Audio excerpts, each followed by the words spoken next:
இன்றைக்கி இந்த வீடியோவில் நம்ம என்ன பார்க்க போகிறோம் அப்படின்னா, எங்கள் வீட்டில் இருக்க பஜ்ஜீஸ், பேரட்ஸ் அண்ட் காக்டெயிலோட ஃபுட் டைப் தான் பார்க்க போகிறோம். நாங்கள் பாதி சீட் போட்டோன்னா பாதி green leaves, fruits, vegetables and sprouts தான் கொடுப்போம். கீரையில் பார்த்திங்கன்னா எல்லா கீரையுமே கொடுப்போம். ஃப்ரூட்ஸ்லையும் வந்து எங்களுக்கு கிடைக்கிற எல்லா ஃப்ரூட்ஸுமே நாங்கள் சாப்பிட்றோன்னா அதையும் அதுங்களுக்கும் நாங்கள் சேர்த்தே நாங்கள் ஃபீட் பண்ணுவோம். அதே மாதிரி தான் வெஜிடபிள்ஸும் எல்லா வெஜிடபிள்ஸுமே கொடுப்போம். கூடவே வந்து கொத்தமல்லியும் புதினாவும் கொடுப்போம். நாங்கள் நிறைய கீரையும் புதினா கொத்தமல்லிலாம் வந்து எங்கள் பேர்ட்ஸ்க்காகவே நாங்கள் மாடியில் வச்சுருக்கோம். அதுலேருந்து தான் நாங்கள் அப்பப்போ எடுத்து கொடுப்போமே. ஸ்ப்ரவுட்ஸில் வந்து நாங்கள் மூக்கடலையும் பச்சை பயிரும் கொடுப்போம். நாங்கள் நைட்டே ஊற வச்சு அதை காலையில் ஒரு 10 இல்லை 11 o'clock நாங்கள் வச்சுருவோம். அவங்க சாயந்தரத்துக்குள்ளே எல்லாத்தையுமே காலி பண்ணிருவாங்க. இது வந்து சம்மர் டைமுக்கு ரொம்ப நல்ல ஃபுட் டைப்பு. இதை கொடுத்திங்கன்னா உங்கள் பேர்ட்ஸ்க்கும் ரொம்ப குளிர்ச்சியாக இருக்கும். ஸ்வீட்ஸில் வந்து நாங்கள் பஜ்ஜீஸ்க்கு வந்து எப்போவுமே தெனை மட்டும்தான் யூஸ் பண்ணுவோம். சம்டைம்ஸ் வந்து கேழ்வரகும் ஆட் பண்ணுவோம். அப்புறம் க்ரீன் பேரட்ஸ் அண்ட் காக்டெயிலுக்கு வந்து சன்ஃப்ளவர் சீட், கம்பு, தெனை, நெல் இது எல்லாமே நாங்கள் மிக்ஸ்டு சீடாக தான் கொடுப்போம். இப்போது இந்த வீடியோவில் நீங்கள் பார்த்தீங்கன்னா இந்த ப்ளூ வந்து ஃபீமேல், அந்த எல்லோ வந்து மேல். இப்போது அவங்க வந்து ஸ்ப்ரவுட்ஸ் எல்லாம் சாப்பிட்டுட்ருக்காங்க.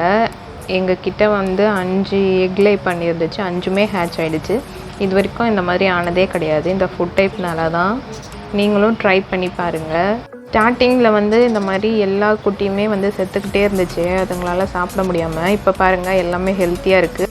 இது வரைக்கும் நாங்கள் ஒரு குட்டி கூட பார்த்ததே இல்லை. இதுதான் ஃபஸ்ட் டைம் நாங்கள் 5 குட்டி பார்க்குறோம். எல்லாம் எங்கள் ஃபுட் டைப்பால் தான். எல்லாமே வளர்ந்து வந்துடுவாங்கன்னு நினைக்கிறேன். இப்போ வந்து சீட்ஸ், ஃப்ரூட்ஸ், வெஜிடபிள்ஸ், ஸ்ப்ரவுட்ஸ் எல்லாமே கொடுத்தாச்சு. இப்போ வந்து மின்ட் லீவ்ஸ்க்காக நான் போயிட்டுருக்கேன். டெய்லியுமே நாங்கள் இந்த மாதிரி மின்ட் லீவ்ஸ் வந்து கொடுத்துட்டே இருப்போம். எங்கள் லவ் பேர்ட்ஸ்க்கு வந்து மின்ட் லீவ்ஸ் தான் ரொம்ப பிடிக்கும். இப்போ இவங்களுக்கு கொடுத்துட்டு நான் கீழேயும் 2 பேர் இருக்காங்க, அவங்களுக்கும் சேர்த்து ஃபீட் பண்ணணும். இப்போ புதினாவெல்லாம் பறிச்சாச்சு. இப்போ நான் கீழே போயிட்டு கீழே இருக்கவங்களையும் காமிக்கிறேன்.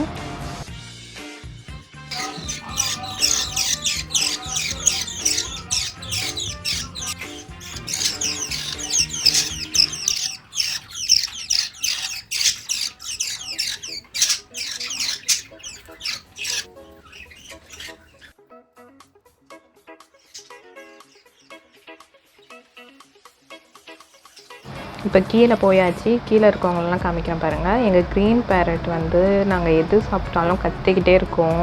ஒரு கவர் சவுண்டு கேட்டால் கூட அவ்வளோதான், ஏதோ சாப்பிட்றாங்க அப்படின்னு சொல்லிட்டு கத்த ஆரம்பிச்சுட்டு பார்த்துட்டே இருக்கோம். கொடுக்குற வரைக்கும் விடவே விடாது. அந்த மாதிரி நாங்கள் சாப்பிட்றதெல்லாம் சாப்பிட்டு கீழே இருக்கவங்க வந்து நான் வெஜிடேரியன் ஆகிட்டாங்க. மேலே இருக்கவங்க எல்லாருமே வெஜிடேரியனாக இருக்காங்க. இப்போது வீட்டுக்கு வரவங்கலாம் சொல்லுவாங்க, உங்களுக்கு இவ்வளோ பேர் இருக்கனால போரே அடிக்காதில்ல அப்படின்ட்டு. அதுவும் உண்மை தான். எங்களுக்கு இவ்வளோ பேரே வச்சு பார்த்து எல்லா வேலையும் சமாளிக்கிறதுக்குள்ளே அவ்வளோதான், எங்களுக்கு ரிலாக்ஸேஷனே இருக்காது. சுத்தமாக டைமே இருக்காது. அப்புறம் இந்த மாதிரி கேட்டுட்டு நீங்கள் சொல்லுவீங்க, ஏமா இவ்வளோ கஷ்டப்பட்டு வச்சிட்ருக்கீங்க, பறக்க விட்டுற வேண்டியதானே அப்படின்ட்டு. அவங்களே பறந்து வந்ததுனால தான் நாங்களே பிடிச்சி வச்சுட்ருக்கோம். திரும்பி பறந்து போயிட்டு அப்புறம் யார் சோறு போடுவா, அதனால தான் நாங்களே வச்சு பார்த்துட்டுருக்கோம். அப்பப்போ போர் அடிக்கும் போது பார்த்துன்னு இருக்கும்போது கொஞ்சம் ரிலாக்ஸேஷனாக தான் இருக்கும். இவங்க கத்ததெல்லாம் கேட்கும்போது செம்ம இரிட்டேட்டிங்காக இருக்கும், கத்திக்கினே இருப்பாங்க. பட் என்ன பண்ணுறது, பார்த்துக்கணும்னு முடிவாயிடுச்சு, வச்சு பார்த்துக்க வேண்டியது தான். எங்கள் காக்டெயில் வந்து பறந்து வரப்போ வெறும் சீடு மட்டும்தான் சாப்பிட்டுட்டு இருந்துச்சு. அப்புறம் எங்கள் கிளி வந்து சாப்பிட்றதெல்லாம் பார்த்து அதுவும் கற்றுக்குச்சு எல்லாமே சாப்பிட்றதுக்கு. அப்புறம் எங்கள் காக்டெயிலுக்கு தான் வந்து பேர் வாங்கினோம். எங்கள் கிளி மட்டும் சிங்கிள் தான். நாங்கள் கண்டிப்பாக அதுக்கு மட்டும் பேரே வாங்கவே மாட்டோம். இப்போ சம்மர் டைம்னால நாங்கள் வந்து ஸ்ப்ரேயர் வச்சு நாங்கள் வாட்டர்லாம் ஸ்ப்ரே பண்ணி விட்டுட்டே இருப்போம். அதுவும் இன்னும் நல்லா அவங்களுக்கு சில்லுன்னு இருக்கும். நீங்களும் இந்த மாதிரிலாம் ட்ரை பண்ணி பாருங்கள். என் வீடியோ உங்களுக்கு பிடிச்சிருந்தா லைக் பண்ணுங்கள், ஷேர் பண்ணுங்கள், சப்ஸ்கிரைப் பண்ணுங்கள். தேங்க்ஸ் ஃபார் வாட்சிங்.